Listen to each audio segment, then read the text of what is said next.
Good morning. Welcome to our mini sessions regarding high school versus college. Our first presenter is Bianca Bragg from Marshall. She will be talking about transition planning IEP goals.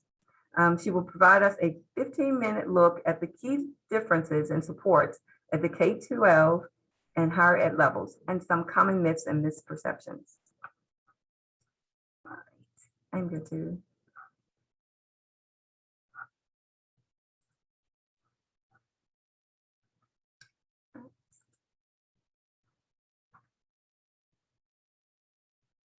Okay, Bianca.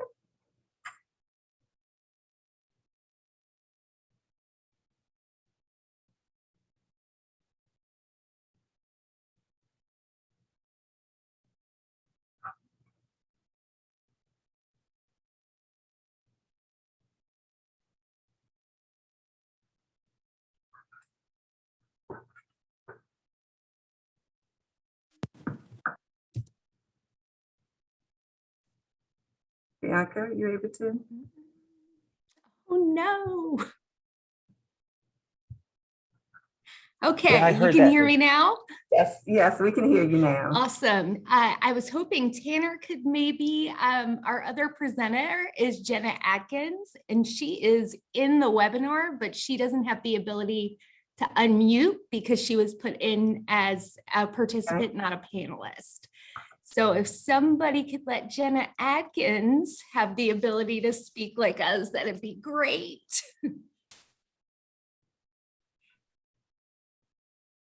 Maybe. There She should be, is. yeah, she should be a panelist now. Here we go. Hey, Jenna. Yay, we got it. Can you all hear me? All Okay. right, guys, we're here. So now I welcome, have ladies. Jenna with me. Jenna, let's make sure we can hear you. Say something to me. Can you hear me? Nope. I had to change my audio settings to be able to speak to. I How was about chatting now? away and everybody was like, we can't hear you. And I was like, oh, I'm definitely talking. Are you? Yeah, Are you Jenna. able? Yeah, it looks like we can hear you. Nope, still Jenna. got Okay. nothing. Okay, yeah, we. Oh, Yeah. I just can't hear you. So maybe that is a me thing. It could possibly be, but as long as everybody else can hear me, then I am good to speak on my part.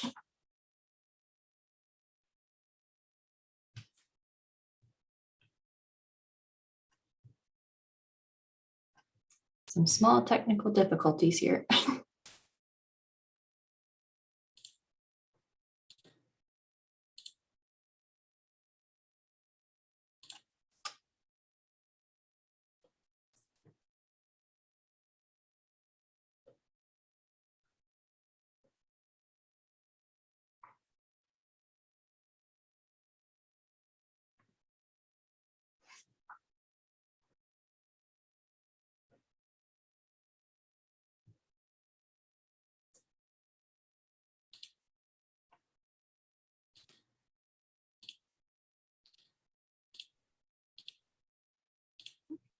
Are you ready?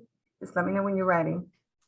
I am good. Are we good with volume? Okay. Okay. Okay. So first, I'm going to start off by speaking on the applicable laws and required documentation differences between the college and high school levels. So the applicable laws at the high school level include IDEA, which is a federal law that governs U.S. special education services. Specifically, it gives access to early intervention and governs the means of intervention for students with special needs and disabilities. The goal is to give students a tailored plan to ensure their success. Section 504 is a civil rights statute requiring that schools, public or private, who receive federal financial assistance for educational purposes, not discriminate against children with disabilities. Applicable laws at the college level include the ADA, which is a civil rights law that aims to build a comprehensive prohibition against discrimination to people with disabilities. IDEA is a United States federal law which aims to provide early intervention and special education among those children who have disabilities. The difference between the ADA and the Rehabilitation Act is that the Rehabilitation Act of 1973 covers federal contractors and programs receiving federal funds. The ADA prohibits discrimination in employment, public services, public accommodations, and telecommunications. The key difference here is that IDEA is about guaranteeing success, whereas the ADA is about guaranteeing equal access. Moving forward to the required documentation. At the high school level, if you don't care to jump back one more slide. At the high school level, thank you. They use the IEP, the Individualized Education Plan, and or a 504 plan. With this, the school will provide the evaluation, and that will take place usually using an array of mental health professionals. This documentation focuses on determining whether the student is eligible for services based on specific disability categories within IDEA. At the college level, the high school IEP and 504 may not be sufficient. The documentation guidelines specify specific information that is required, and the students and potentially their families would be responsible for the cost of that evaluation. The documentation must provide information on specific functional limitations and demonstrate the need for their specific accommodations. Moving forward, I will speak on the differences of self-advocacy and the parental role. So for self-advocacy at the high school level, the school district identifies students with disabilities. They are responsible for developing the educational plan, and teachers would approach the student and families if they felt that they needed assistance, and they would work with a team at the school level, including teachers, mental health professionals, and other personnel. At the college level, the student must be able to self-identify to the Office of Disability Services, which can be a challenge. The primary responsibility for self-advocacy and arranging the accommodations that they need belongs solely to the student. Professors are usually open and helpful, but they mostly expect you to initiate contact if you need that assistance. Additionally, the parental role at high school is that the parent has access to the student records and they can fully participate in the accommodation process, and the parent is able to advocate for the student here. At the college level, parents do not have this access to student records unless the student gives written consent. And here the student also has to advocate for their own needs primarily. And the last thing that I will speak on is the differences in instruction and how grades and tests work between college and high school.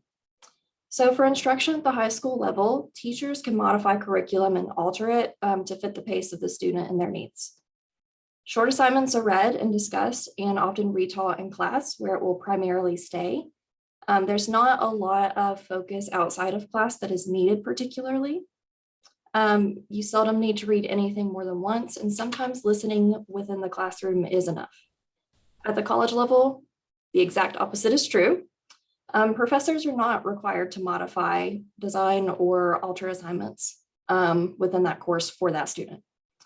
Also, the student is assigned substantial amounts of reading and writing. It may not be directly addressed to the class. They are solely responsible for accessing that through a variety of different means. And even outside of class, the student has to review notes, study on their own, find their own resources, and do all of that regularly and be self-motivated in a lot of that. As far as grades and testing goes, at the high school level, the IEP or 504 plans may include specific modifications to test format and the grading process. Testing is frequent and covers small amounts of information, and makeup tests are often available. Teachers will often take the time to remind you of assignments that are needed. At the college level, this is not necessarily the case. As I mentioned before, they don't have to modify any of their plans, but they do require very specific accommodation information. And often the student has to tailor that with the professor themselves if they don't have any support outside of that. So I will hand this off to my colleague Bianca to speak further. Thank you, Jenna. If you'll go back one slide for me, Robin. just really quickly want to touch on the study responsibilities of individuals in high school versus college. In high school, you're more than likely going to have a teacher who recognizes, okay, we need some additional help in this math class. Let's get you to the after school math tutoring, or let's meet on Zoom after school hours. I'm going to provide a study hall to my students. Whereas in college, you're not really going to have that unless the student self-advocates with the professor for the extra need for help. And then to go even further, that professor is not going to walk the student to tutoring services on a campus. Sometimes tutoring services aren't provided for free. That adds an additional barrier to getting to those resources around campus for those who are in college with a disability. You're also in charge of your own free time in college. In high school, you probably have mom, dad, older sister, somebody at home saying, hey, shouldn't you be working on that English homework? In college, you have free time, and that can be the bane of one's existence. I don't know what to do with this 2 hours in between my class, so I'm going to go nap or play video games, versus I really need to structure 2 hours every day to be studying for this physics exam, and that's what I'm going to use that time for. So knowing that in college, you're much less monitored and much more likely to lose the ability to have a structured environment. So you really need to be on top of that on your own, which can be difficult for the students that we support. All right. Next slide, there we go. So I am going to run through, I know I only have a few more minutes, some common myths and misconceptions of higher education. These are typically things that we hear from parents who are calling us looking to get into our college program or to get services here on Marshall's campus. Probably the most common is I can make arrangements with disability services to do things like wake me up in the morning, make sure I'm at my class or at the place I need to be for my exam. I'm going to get those additional reminders that mom or dad would be doing for me, usually at home while I'm in high school. But as many of us know, that is absolutely not true. Anything that's of a personal nature, wake up, med management, things like that are the student's responsibility in college. So the institution expects that students can get to class and be responsible as a part of being otherwise qualified to be at the school. Because of my disability, admissions and or graduation requirements can be altered or flexible. Also not true. So the established requirements for a university, whether it be for graduation or admission to the school, those are all the same for all students. That is why when we're speaking to parents who are interested in our program, we make it very well known that our application process is separate from that of Marshall University's. And that in order to be a part of our program, we have our own interview process, but you also must be able to be admitted to Marshall University based on their standards. Accommodations are supposed to guarantee that I will pass my classes. There's no guarantee of success. There's no program that can guarantee success, no matter how involved they are. Students' accommodations are meant to provide equal access and equal opportunity within the classroom structure. Next slide, please. I sent my documentation to the admissions office, so it'll be taken care of. That is not how it works. When you send your documentation to admissions, they can make note of that within a file, but a student has to give that documentation and do the application process for disability services, no matter what college campus they're on, to be able to qualify for any type of accommodation. Absences will be automatically excused if I'm sick or if it's disability related. Attendance is considered essential requirement for college. Some professors may say I have no attendance policy, just pass all your exams. Some professors say if you miss more than twice with an unexcused absence, I can drop your grade by a whole letter. So it's really important to know and to help your students that you're working with know that reading that syllabi and being aware of what each individual class's requirements are, that they're following those for attendance. Colleges are required to provide one-on-one tutoring. Tutoring is considered personal and outside the scope of accommodations. So your disability services office does not often have the accommodation of giving you a tutor. Now, there may be other natural resources on campus that you can advise a student to tap into.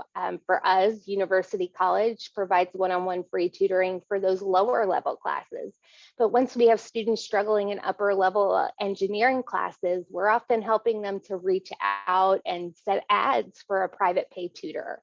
So understanding that those things aren't always going to be available for free, and students may need to work a little extra hard to get the help that they need. And just a few more clicks. Thank you for all you do. Look, we finished on time. I'm so proud right now. Thanks for all you guys do to support students on the autism spectrum and with various other disabilities.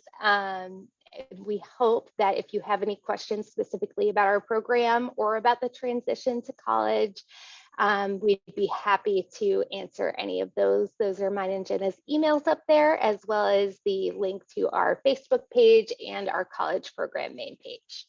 Thank you. Thank you so much, Bianca. Okay.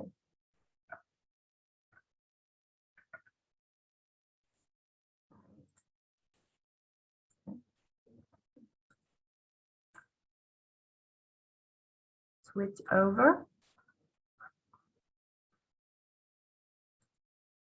Next, we will have Connie from the University of Connecticut speaking to us about neurodiversity and self-advocacy. Okay. Connie, are you ready? Hi, I am ready. Thank you. So I'm really here just to talk about how a strength-based approach can be incorporated into your perspective and your approach as a student in your self-advocacy at college. And there's only so much you can control, right? You can't control how your professors perceive you necessarily, but you can lead with your strengths. You can find ways to incorporate your strengths, and this is all important for finding your niche and making college a successful experience for you.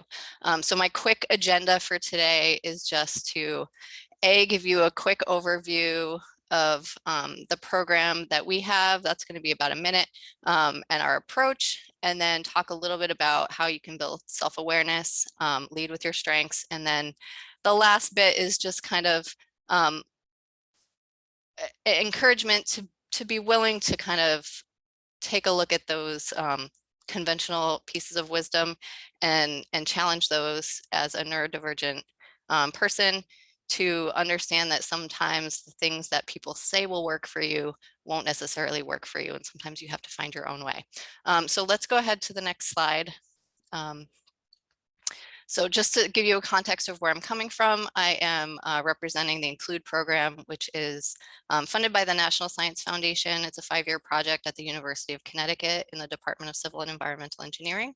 Our program aims to make changes, drastic changes throughout our department, and trickle out from our department throughout the university to make changes from recruitment and transition of neurodiverse students. So students with autism, ADHD, dyslexia, anxiety, depression, dyscalculia, you name it. Like if you're someone who thinks a little bit differently than most, that's you. We want you in engineering. We are working on building community for our engineering students and also throughout the university. We're making radical changes to our department's curriculum and teaching and learning in our core classes. We're working with advisors to build holistic support, and we're also doing industry outreach and career preparation for our neurodivergent students as well. So that's the nutshell of where I'm coming from, and you can go ahead and go to the next slide. Our basic approach is that we want to move beyond the current system of disability services and accommodations. We think that if we can personalize our environment for students, there will be no need for that system. And part of our key approach to that is incorporating a strength-based approach, which means not looking at students initially for their deficits and what they don't do well, but looking at them for their strengths, what they bring to the table, and especially in the context of creative problem solving and engineering.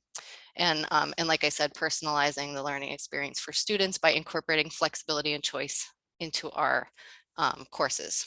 Go ahead to the next slide, please. Just to give you a little more context about the strength-based approach that we're taking, if you want to learn more about this, you would look into positive psychology.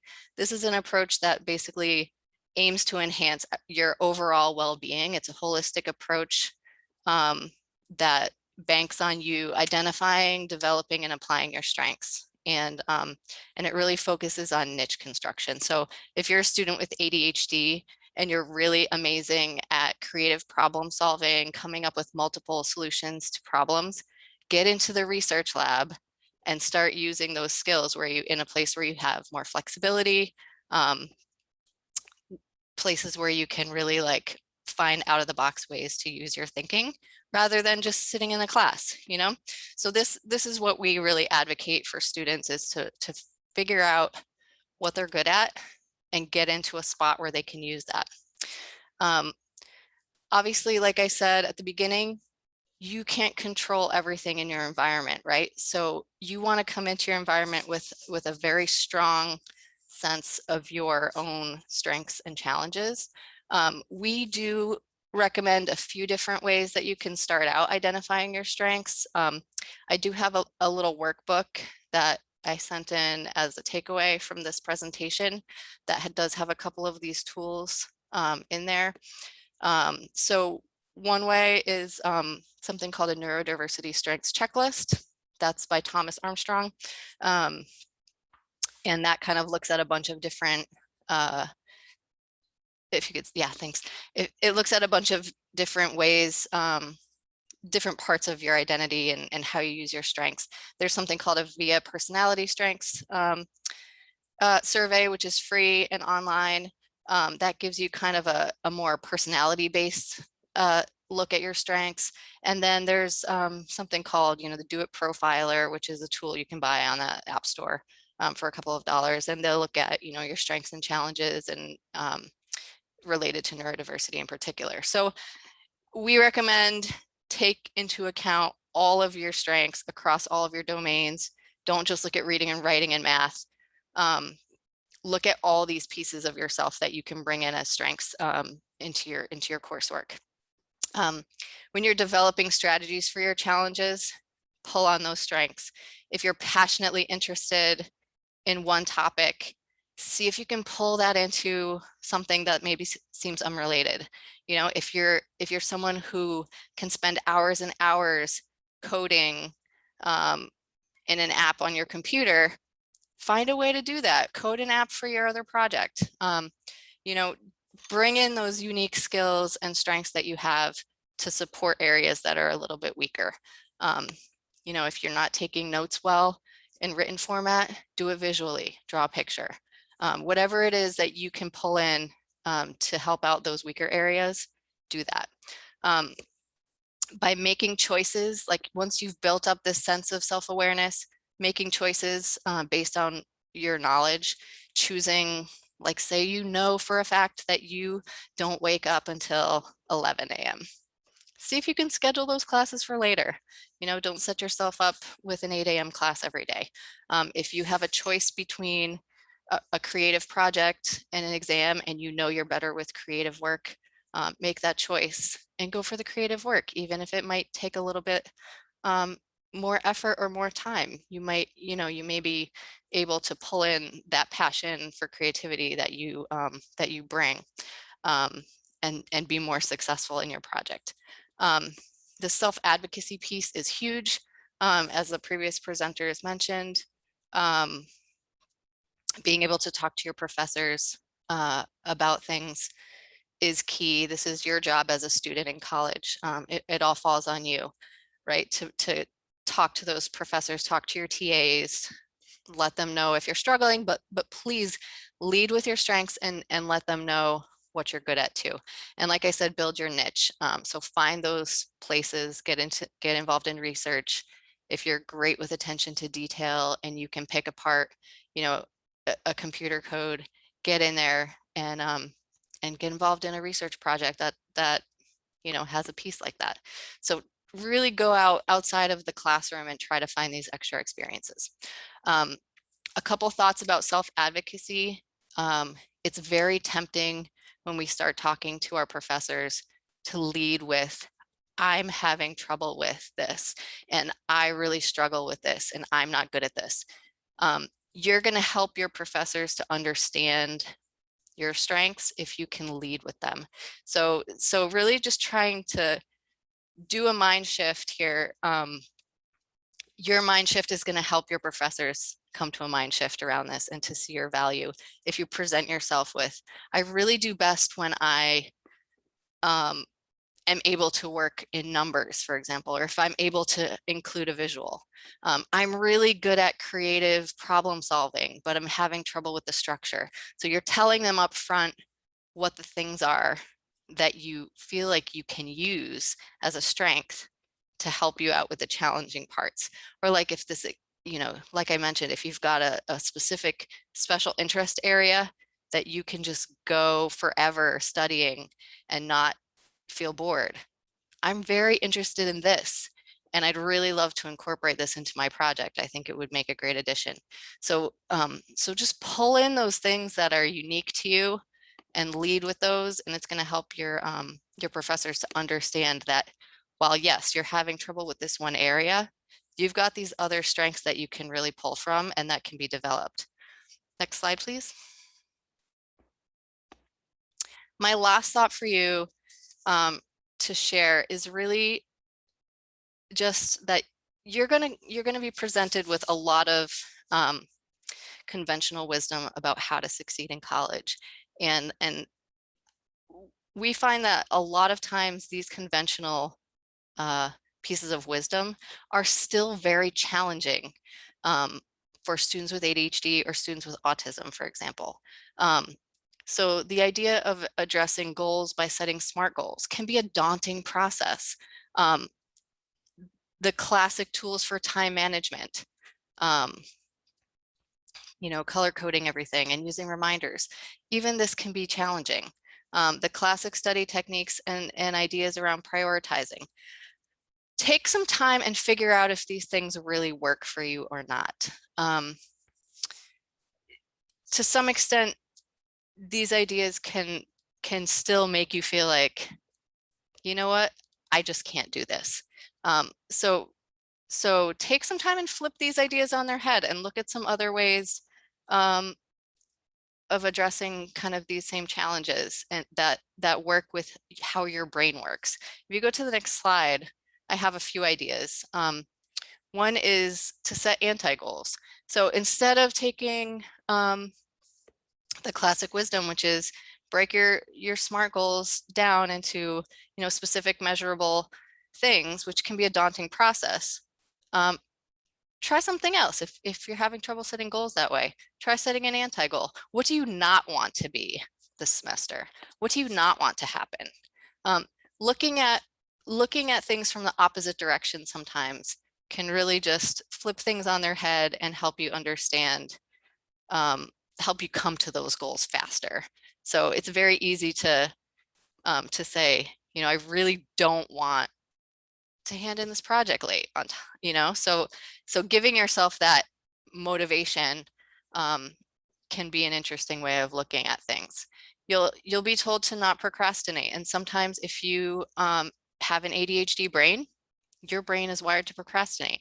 I'm not advocating for procrastination necessarily, but if you can fine-tune your procrastination and use it as a tool, that's something that can work for you as well. So instead of necessarily trying to tell yourself that I need to change how my brain works, you can figure out, when does your procrastination get you motivated to start your project? And is that actually enough time? And then you can kind of work with yourself to figure out, okay, I usually get motivated to complete my work the day of, and that's not enough time. So maybe I can tell myself that I need to set my emergency alarm a little bit earlier. And then 3 days earlier, you start to feel that sense of urgency. And then your brain can kick in that adrenaline and sense of kind of urgency that this needs to be completed now. So procrastination is a tool. It will turn your brain on to get your work done. You just need to kind of fine tune it to get things done on time. And that takes a little bit of awareness and practice. My other tip was to keep things complicated sometimes. If your brain gets very excited and engaged with something, even though it may take more time, sometimes that's okay if you're learning more deeply and you're enjoying your learning. And I don't remember what the last piece was because I'm on the last slide now. But if you want to follow us on social media, we are there.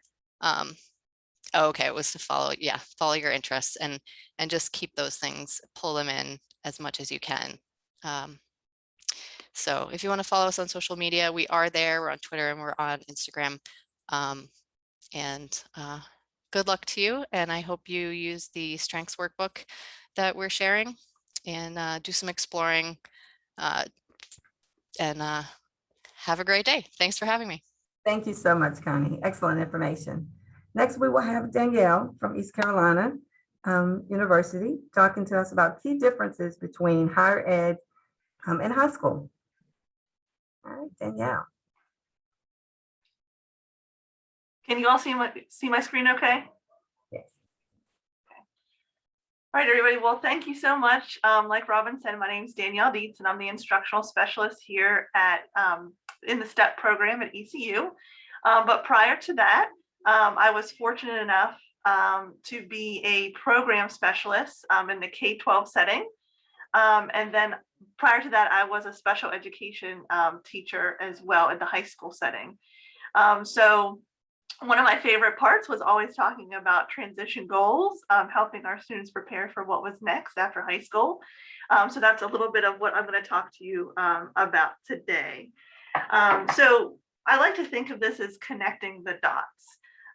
So when we view transition planning, and I'll preface this by saying this presentation is geared mainly towards high school special education teachers, professionals. However, since we're all part of the IEP team, parents, students, I think that this is all relevant information that you could all take something away from.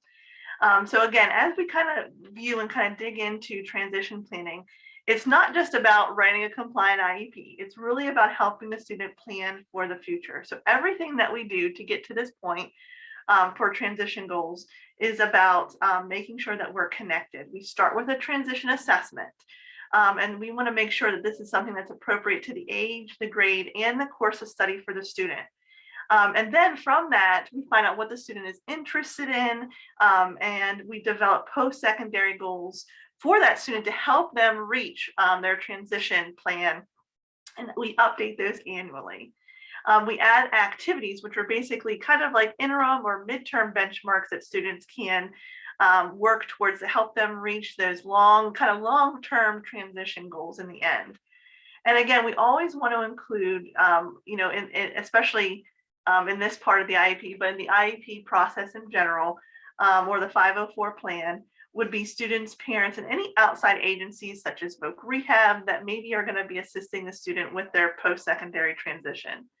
So if there's three things that you take away from the presentation today, it's that you always want to make sure you include the student in their planning for their future, and that you update it annually, because as we know, things change. 1 year a student wants to be a doctor and the next year they want to be a lawyer.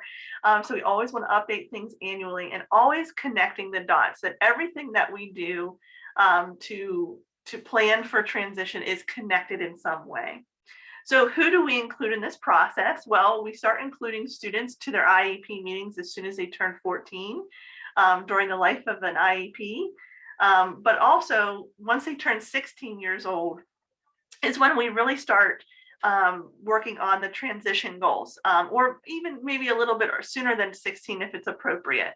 We want to include parents, and then again, as I mentioned, any outside agencies such as Voc Rehab. So we start by kind of gathering some data, finding out what it is the student wants to do when they get older. So you don't necessarily have to conduct evaluation, a reevaluation for this student. There are some things, some inventories, observations. You can use some information from ACT results, vocational evaluations from VR that they might be doing. But what we do want to keep in mind is that these should be ongoing. They can be the same type. Like, again, you can do an observation year after year. However, it should be done annually. It should be done each year. So you don't want to be writing transition goals for somebody in their senior year using observations from their freshman or sophomore year in high school, because obviously we know the interests and abilities of the students have changed in those years. It should always be age appropriate. So if you're giving a student a dream sheet, that might be something good for a younger student. But by the time that they're a senior, we can kind of get a little bit more specific because we already have a better, clear picture of what the student wants to do. And they can be web-based as well, which is great in the time that we're in. These are some examples of transition assessments that you can use. There's a lot of them online. In North Carolina, there's the CFNC organization that offers a lot of great inventories online. You can, like I mentioned before, dream sheets. You can do the Holland career test. But then there's ones that are maybe a little bit more geared towards students that are focusing more on life skills assessments. So again, you want to make sure that you're choosing one that's appropriate. And this will be eventually uploaded to our toolkit, so you'll be able to access these. So the transition assessment should always be based on what we know about the student. And you can always use multiple assessments for the student as well. So you don't have to just be just one. And you can always, what you want to do is you want to take the information that you gain from these transition assessments and develop a measurable post-secondary goal. It should be relevant to the course of study. So here in North Carolina, we have the occupational course of study. So if we were planning transition goals for a student following that course of study, we would want to make sure that they were appropriate. Or if it was a student following up more of a college or career course of study, we would again want to make sure that these are relevant to the student's course of study as well. So again, when we talk about the goals, they want to be measurable. So we want to say that it's something that the student will do instead of would like to or plan to. It should, again, be connected back to the information we get from the transition assessment. And these are the goals that we have planned for what the student wants to do after they graduate. And avoid words that will make the goal less measurable, like find, gain, or seek. Again, it's really a positive, active statement of what the student plans to do. So here's some examples of a student, a little bit information about what the student, their background. And you can see here their education goal is that they will complete a community college mechanics program. It could be, Jerry will attend a four-year university to study construction management. So it will be a statement, a declaration of what the student plans to do with their education, their employment, and their independent living, all once they plan to graduate. Then what we want to look at are other services and activities that the student can do in the meantime to help them prepare to reach those goals. So again, these are things that a student might want to get involved in to help them. And these are in North Carolina, these are the 7 areas that we look at to help a student kind of reach those transition goals by the time that they graduate. So for example, we can go back to the example we were using about a student that wants to be an auto mechanic.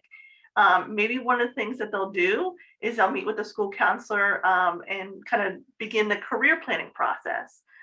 They might learn to complete job applications and do mock interviews, because ultimately they will have to do an interview at some point.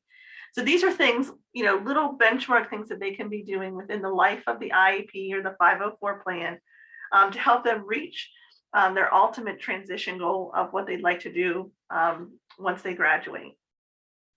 So again, the transition goal in the IEP should be when the student turns 16 or older or younger if appropriate. The present level should always summarize what the student is able to do currently, their strengths, their needs, relative data, and then how their disability might be impacting or relevant to their transition goals. And then just a note about the age of majority, this kind of goes along with what some of the previous presenters yesterday and today have said, how all the responsibility transfers to the student once they're in college. They have to be the one that self-advocates for themselves. But legally, the age of majority at the age of 17 by federal law, we have to notify parents and students that once a student turns 18, legally all rights and responsibilities transfer to them. So again, with their IEP, all of their rights and responsibilities transferred to them once they turn 18, not to mention all the other things that they'll be doing for themselves once they go to college. So again, just to recap, if there's nothing else you took away from today's presentation, is to include the student and then make sure that these transition goals are updated annually to help a student reach their ultimate goal in the end, and make sure that everything's connected, everything complements each other. I'm not sure if we have any time, but if there's any questions, I'd be happy to answer those now. And just to always look at this as a cycle. Transition isn't just a one-time thing, it's something that you do over and over again. If there's no questions, I just want to say thank you so much, and I hope you enjoy the rest of your day. Thank you so much, Danielle. We do not have any questions, but if you do have questions for any of the presenters, please put your questions in the Q&A in the chat, and we will address those. All right. So next, our next presenter is Kelly Edwards from Appalachian State.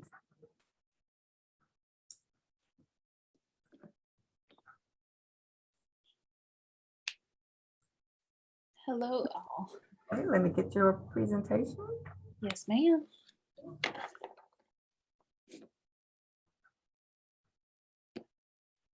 While the presentation is being pulled up, I'll just kind of introduce myself a bit so you guys have an idea of who I am. I am Kelly Edwards. I'm the Assistant Learning Specialist with the As You Are program at Appalachian State. I have a background in social work and school psychology. I worked most often with kind of the K-12 world, but then I have the chance now to work with a fantastic group of neurodiverse students here at Appalachian. This presentation today is, excuse me, the top 10 common college pitfalls that I see. Having been in college myself for about 100 years, it seems like, this is a pretty accurate list. It's not exhaustive, but it does have quite a few things. So we'll go on to the next slide. So number 10, kind of counting backwards, is homesickness. So in college, this might look like missing a sense of belonging or missing what you're used to being around, like places, people, pets, etc. Often there's kind of a honeymoon period where students, excuse me, enjoy the freedom and the newness of being in college, but kind of that homesickness feeling creeps in at some point. And we'll click again. So, there we go, back. So some solutions for this issue here. First solution is just acknowledging your feelings. They're absolutely valid, and you're definitely not alone in feeling this. Establish some new communities and ways to connect with people. So this might look like weekly FaceTime meetings with friends or family members, sending letters and care packages, or visiting home, wherever that may be, on some holidays or weekends. Reach out for help if you're feeling overwhelmed. Family members and friends may be a really good resource, but there's also some resources on campus, such as campus counseling centers and other things like that. That's not something that's unique to Appalachian State. That is something that's, I'm pretty confident in saying, is on every college campus in some degree. Another great idea is just starting some new traditions with community members on campus, really feeling like you belong on campus and with your community members there is going to make that ache of missing home a little bit easier to deal with. So an example I have is I personally live about 600 plus miles away from my own family members. But I've found some friends and community here at Appalachian, and that has really helped me with my homesickness feelings. So moving on to the next slide, please. Number 9 is Poor sleeping habits. You're tired during the day, you pull all-nighters, and you're just kind of running out of steam, and your sleep schedule's all messed up. Side note, that's my personal service dog, and he does sleep like that most days. So solutions to this problem, though, is set a schedule for yourself, both when you're going to be awake and then when you get to go to sleep. This will help you deal with some worries and responsibilities with enough time to still get some appropriate sleep. This might include having a quiet sleep space. So you might have to wear some earplugs if you're in a noisy apartment building or dorm. Use some comfortable bedding. So for example, that might be some bedding that you're familiar with from home to kind of bring that level of comfort. Build in time to wind down from your day, and to sound like a broken record a bit, try to exclude electronics as much as possible. That's a bad habit that I have as well, and I know a lot of my students do. This is going to be really important though, and also try to include some physical exercise in there. It is going to help you by physically tiring you out, but also help release those endorphins, which is going to contribute to some better sleep habits. Moving on, the next issue that a lot of my students face is financial issues. This is everybody's favorite. You get to college and you're enjoying the newfound freedom, and then all of a sudden, boom, you run out of money. It isn't uncommon, but it certainly is avoidable with some of the solutions that I'm going to talk about here. So number one is creating a budget and actually sticking to it. Make sure to include fun things and stress relievers in your budget, but also know that sometimes those are going to take a lesser priority than some of your other bills that you need to address and pay for. Plan for some high cost situations earlier on rather than when they come up all of a sudden. This might include things like buying textbooks or paying for study abroad trips or things along those lines, car repairs. Planning it earlier on helps you save a little bit more at a time rather than having to suddenly come up with a large sum of money. Also talk to your financial aid department and figure out what resources are available to you. There might be some grants or scholarships or other funding resources that you might not be aware of. And that can be really helpful for kind of these incidental things as well as tuition costs in general. Lastly, start thinking about building your credit, but do so responsibly. It's super difficult to dig yourself out of credit woes, dig yourself out of those situations, but being proactive and being aware going into it is really going to help you out. As our previous presenter mentioned, you're coming to an age where you are responsible for your self-advocacy, but also just kind of things in general. So this is a time where you can start taking on those responsibilities. Number 7 is a lack of campus engagement. There's so many resources and social outlets available to you on campus. One of which is kind of that campus or college lifestyle that people often get excited for. A big issue is students just not being aware of the things that are available to them, usually free of charge or included in their tuition. The first solution is just kind of get to know the people in your environment. Reach out to folks that are in your dorm or your apartment. Start small, have a lunch with someone you sit next to in class, or just start a conversation. Sometimes it can be a little difficult to put yourself out there, especially if your needs might differ a little bit. You might be not aware of kind of how to put yourself out there. Go to welcome events when you can. They are a lot of fun sometimes. One of the things that I was talking to my personal students about, what do they wish they knew? And a good point that one of my students brought up is get to know your dining options. So you're going to want to know where, maybe where you can grab a quick bite to eat, or where you can eat and study at the same time. The particular student I spoke with said food is really important. So I needed to pass that information on to you guys. Also reach out to your advisor. They are aware of a lot of resources and can link you to folks that you may not even know exist. Moving on to the next slide.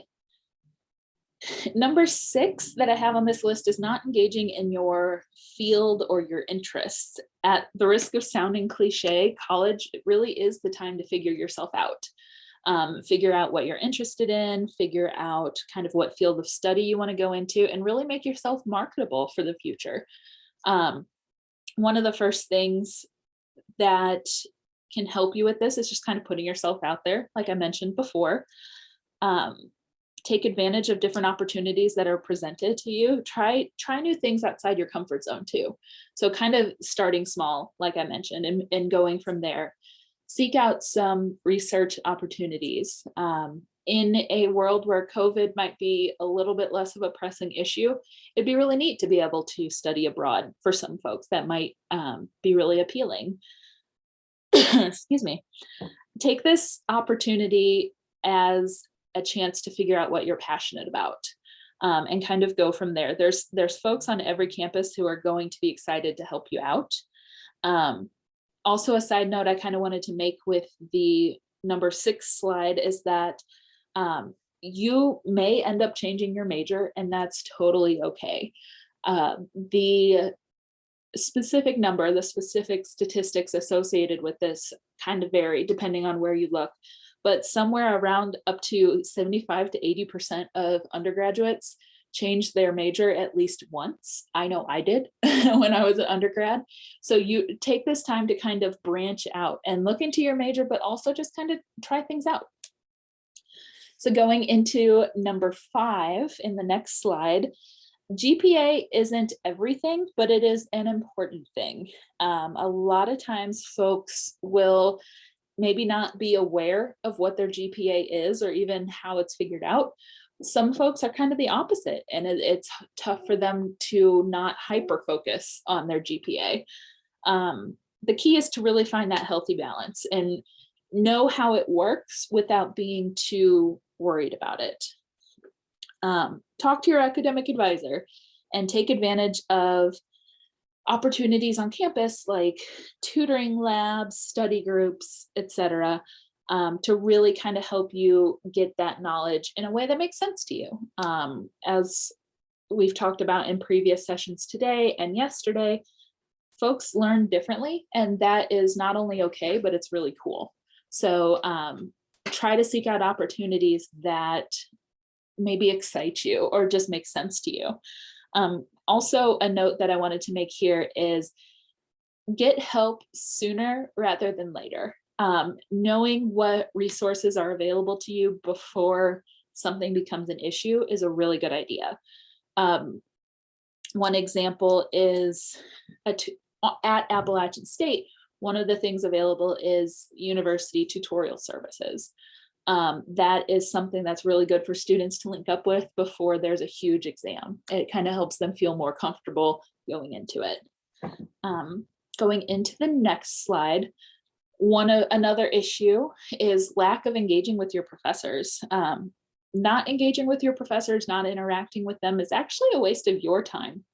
And it's a big issue when you cannot or are not comfortable reaching out to your professors, especially if you need help with an assignment or need clarification on something. Your professors want to help you. They're experts in their field and they know that you're still learning. You wouldn't be here if you were already an expert in your field.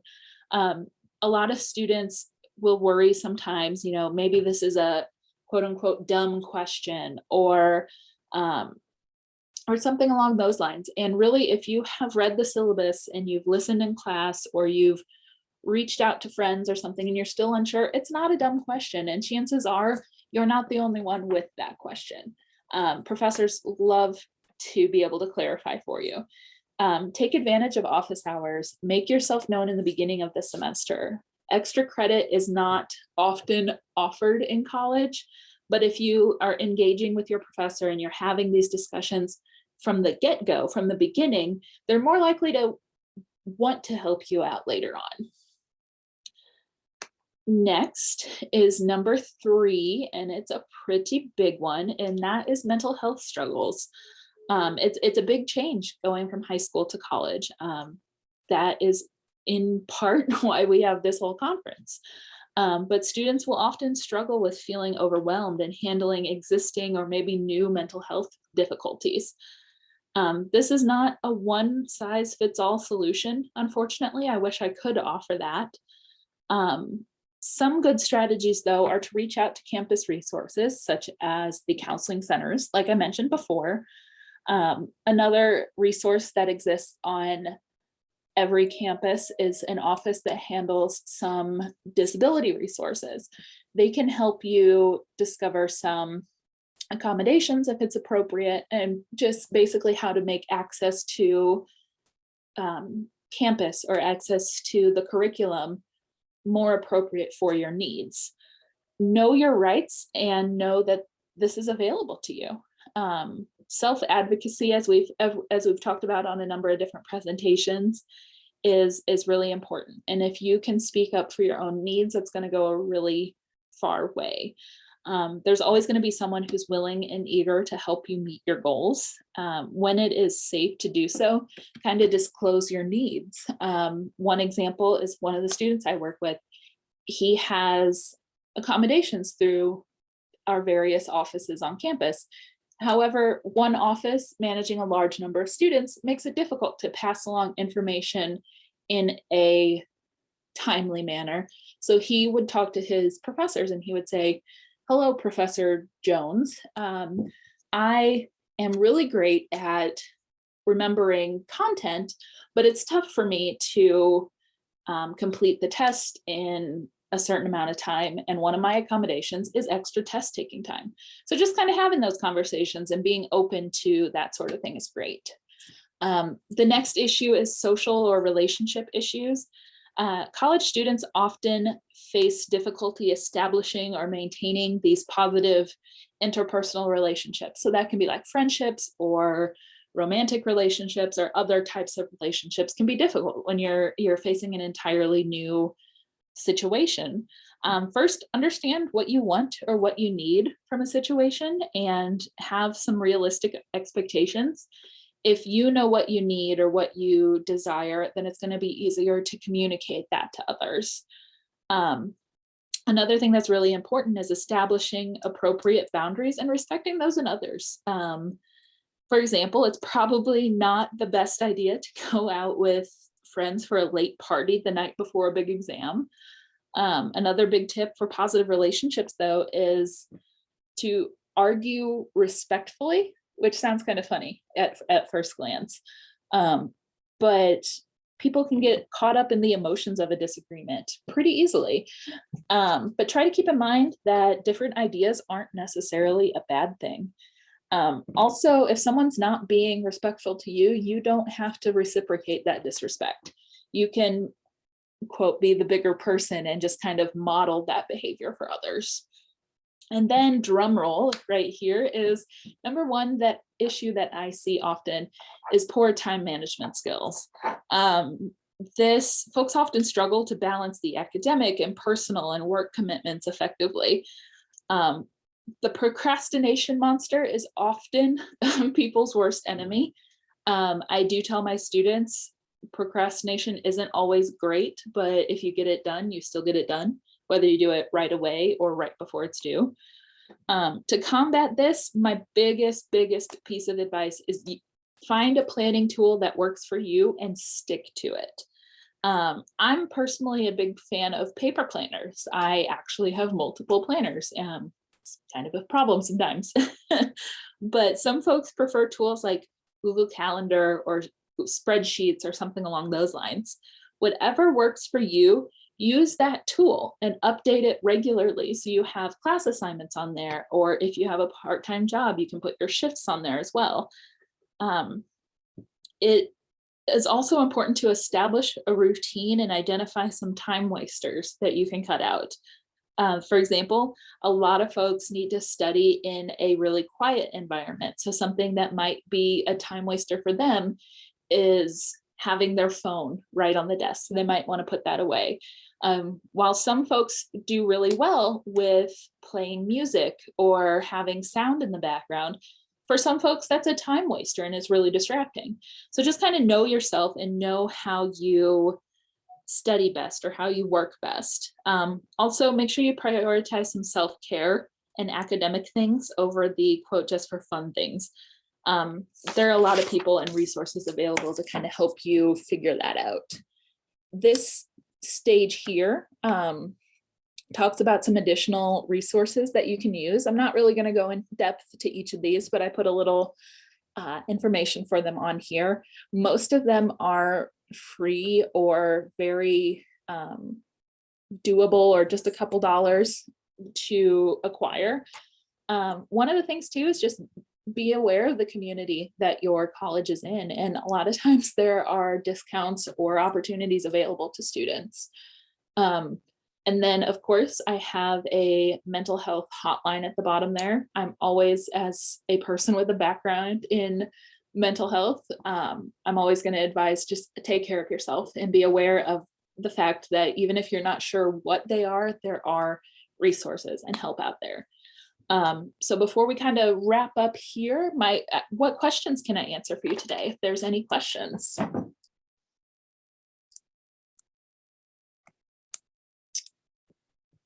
All right. Okay, so I'm not seeing too many questions, but as Ms. Robin mentioned earlier, there is the option of putting those in the chat or reaching out and answering those questions. But I appreciate the chance to be able to present for you today. And I'm more than happy to answer questions or maybe kind of help you brainstorm from afar. Thank you guys.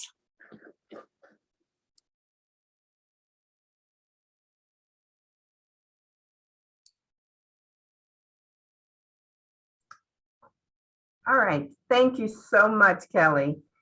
Wonderful information. We will now continue with our last session with Alicia Gray talking to us about choosing a major. Thanks, Robin. So as you transition from high school to college, you may share with people that you are going to college. And once you're in college, you may share with people about your major. So you'll hear a question asked pretty frequently, what's your major? And sometimes students have a little bit of heartburn in answering that question. So we are going to talk today about choosing a college major. Next slide. So the kind of the 10,000 foot view of these sessions that you just listened to is the difference between high school and college. And so we're going to talk a little bit about choosing the right classes and the difference between choosing classes in high school and choosing classes in college. So in high school, in large part, many of the class choices that you have are going to be guided by your high school's mandatory requirements, right? A lot of high schools have kind of a set curriculum that you need to take in order to graduate. And in North Carolina, it looks like 4 years of English, 4 years of math, some science, and social studies. And so when you're in high school, you may be able to choose a few electives to go on with that, or you may be able to choose the rigor of your courses, standard versus honors versus AP. But for the most part, the curriculum is already set for you. And this is actually a positive thing, because if you kind of follow the set curriculum, that means that you are fulfilling your high school's requirements, and those requirements kind of help you as you apply for college and make sure that all your ducks are in a row when you apply for college and when colleges are reviewing your transcript. On the other hand, once you get into college, you have a lot more options as far as electives, right? So you may be able to choose courses based on time, location, the professor, or your major requirements. So it's not just the rigor. You won't be able to choose the level of rigor like you can in high school, but you will be able to choose classes based on other factors. And so as you can see on this slide, your major requirements is one of the factors that you're going to have to take into consideration as you choose your classes that you want to take each semester. Next slide, please. So as you pick a major, you're going to find that picking a major is a very big deal. It's not only going to affect your classes, but it might affect you while you're in college, right? It's going to affect your whole kind of college career because you are picking a major, you're going to be studying about those courses. And so as someone who works in higher ed, we get frequently asked questions. And I thought it would be really cool to have this slideshow presentations based on the frequently asked questions that students ask us when they are picking a major. Next slide, please. So what is a major? That is one question that students ask a lot. What do you even mean I need to pick a major? So your college major is a specialized area of study beyond general education requirements that all colleges have. You'll also take a group of courses in a subject that you choose. In my instance, I was a psychology major. So I took a core set of classes based on psychology. You may choose something different: chemistry, political science, business, and typically between 1/3 to 1/2 of your courses that you'll take in college will be related to this major that you choose. Some schools even let you design your own major. And so if your school has that option for you, you may be able to design. If you can't really choose what you want, they don't have it, the thing that you're interested in, you may be able to design your own major. Remember that your major is not going to predict or guarantee your future. And sometimes students will major in one thing and go on to have careers in something very different, but it will choose and kind of dictate what you study in college. Another question that students often ask is, what's a minor? So a minor is very similar to a major in that it's an academic concentration. It's a focus area. The only difference is that a minor doesn't require as many classes to complete. Your minor is secondary to your major. So I just shared that I was a psychology major. My minor was child development and family studies. And so it was secondary. I took less classes in that chosen academic concentration. Your minor can complement your major. So kind of psychology and child development kind of go together, or it can be something that you're particularly passionate about. I've had students major in business, but they're really great at art. And so they have a fine arts minor. That is totally okay. Also, another question that students ask is, what is a double major? So sometimes students will ask us about what does it mean when someone says they double major? A double major provides you with academic understanding of two fields, right? It allows you to become familiar with two separate fields. And so although you get one degree, you are studying two different areas. You also have to fulfill the major requirements of those two areas. So that can mean sometimes more time in college. While a double major or a minor are things that might make you more marketable in the future, they're not required for you to graduate for college. The only thing on this list that is required is a major. Now, some majors do require you to have a minor, but that just varies from school to school. Next slide, please. Another question that students ask pretty frequently is, when do I declare a major? When do I have to tell my school that I want to study this thing?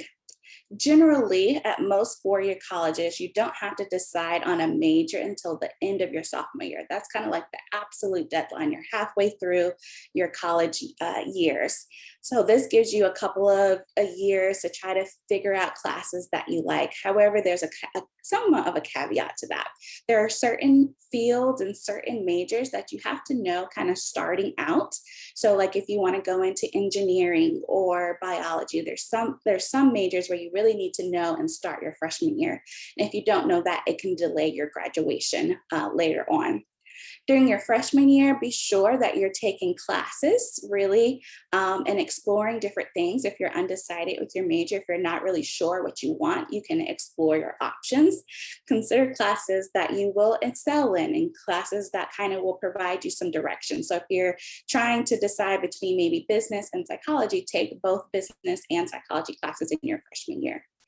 During your sophomore year, you want to reflect on all the things that you've learned during freshman year. So did I really like that business class that I take? Can I see myself taking other business classes? Or I really love that psychology class. Reflect on the things that you learned about yourself during your freshman year and make an informed decision about your major.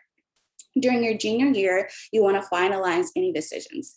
If you make a major change during your junior year, it can really delay your graduation long term. So if you decided on a minor and you want to declare that, you want to have final decisions somewhere in your junior year. If you're thinking about a graduate program, you want to think about in your junior year whether or not you have all the prerequisites to be able to apply or get into that graduate program. And then during your senior year, the most exciting time, you want to enjoy graduation and start applications. And applications could be either for a job or for graduate school. Next slide, please. All right, so here's the questions that might be burnings, right? How do I go about choosing a major and or a minor? Really, exploration is key. You really have to, as Ms. Edwards said in the last slide, you really have to know yourself. And in order to know yourself, you kind of have to explore some things. Unfortunately, there's no crystal ball or no one that can tell you what major you have to pick. You have to do some introspection, some research, and some reflection. And because of that, choosing a major is not always easy, but there are tools available that can help you. So when you're thinking about your major, you want to think about interest and skills. And there are tools like this interest profiler that will be in the tools box, our virtual toolbox, that can help you think about what kind of skills you are interested in or what kind of interests that you have that might help you choose a major. You also want to think about your values, right? So are you thinking that you don't want to sit behind a desk every day? You want to have flexibility. You really value working independently versus teamwork. This work values matcher can help you think about which values that you have so that you can choose a major that goes along with the career that you might want. And then lastly on this slide, a tool is called What Can I Do with This Major? And this is a website that will help you connect majors and careers. So on the site, you'll be able to learn about typical career areas and types of employers that hire people with a chosen major. It's important to consider your career options when you're thinking about a major, but remember that choosing a major is not the same thing as choosing a career. So don't think of it as you're making a decision for the rest of your life. You're making a decision for your college career. So instead, think of it as you're making one of many decisions that you will make throughout the course of your career. Next slide, please. So students also often ask if they can change their mind or change their major after they've chosen one. Yes, the short answer is yes, you can change your mind. And in fact, it's pretty normal to do. I just shared that I was a psychology major, but when I first started college, my freshman year, I was an accounting major. And so I changed to something pretty different. And so the numbers do fluctuate, but at least 30% of undergraduate students in either an associate's degree or bachelor's degree change their major at least once. And about 10% of students in an associate's degree change their major more than once, and 9% in a bachelor's degree change their major more than once. So remember, it's pretty normal to do so. If you are going to change your major, be sure that you talk to your advisors and professionals at schools, ask questions, do some research, job shadow if you can, because it's really going to make a big decision. And remember, you want to have everything finalized before the end of your sophomore year. Next slide, please. If I can't decide on a major, what should I do?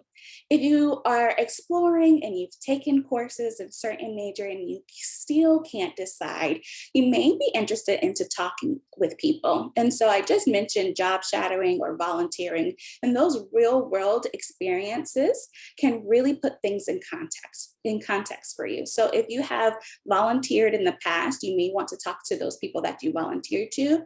Your parents are really great resources, or family members, community leaders. And if you don't have any of those resources available to you, I did link a resource here called Candid Career. And in this resource, it gives you videos of professionals talking about their career. So it's kind of like a virtual job shadow where you can hear people talk about their career. Next slide, please. All right, so when you are thinking about choosing a major, here's some questions that you may want to consider, right? So does this major fit my overall interests, skills, and values and my career goals? If I want to be a doctor, do I need to major in something that relates to being a doctor? Does it fit into what I'm interested in? how rigorous will the course load be in this major? So you can choose, in high school, I mentioned you can choose standard, AP, honors, right? You can try to choose your rigor in your major. Some majors are more rigorous than others. You might want to ask yourself, have I identified all the advantages and disadvantages of the chosen major? And so sometimes students don't forget about thinking about disadvantages. And so a disadvantage, like for me as a psychology major, I knew if I wanted to be a psychologist, I would have to go to grad school. So that was one disadvantage of choosing psychology as my major. You want to think about how your disability will affect you. And not only that, but what accommodations you will need to be successful in this major. So sometimes majors, you think you might be majoring in one thing, but it's heavy in something else. For example, you may be majoring in business, but it's very heavy in math. And so that's something that you want to think about, how your disability will affect you and what accommodations will you need. And then lastly, are there still things I want to know? Who do I need to talk to? What resources do I have to know all the things about this major so that I can make an informed decision? So you might want to consider asking yourself those questions before you get to the end of your sophomore year. I do see some things in the chat. So if you guys have any questions, please feel free to put them in the chat. I have my email address here, grayal18@ecu.edu. I will have all those resources and tools that I shared linked in our virtual toolkit. And thank you so much for listening to me. I was hoping I was able to share more information about choosing a major. Thanks so much. Thank you so much, Alicia. Excellent information. So what we'll have now is we have Tanner to join us and to give information to us about our next session, next opportunities. Hey everyone, I hope you're enjoying the conference so far. I just wanted to remind you, as Ellen went over in the welcome, that the next section of the conference is the program meet and greet and spotlights. And this is going to work a little differently than what we've done throughout the rest of the conference. So I just want to make it really clear. So I'm going to drop into the chat box down here the link to the webpage. And this is not a link to a Zoom meeting. This is a link to a webpage that has a ton of Zoom meetings for each of the programs that will be participating. So you can go to that page that I just dropped in and drop in and out of meetings and get your questions asked or get your questions answered from all the different programs. So thank you for your participation so far. And the next session technically starts at 12:30 and we'll go from 12:30 to 2, and then we'll pick back up with the mini sessions like we did this session here. So have a great day and we look forward to seeing you again. Thank you.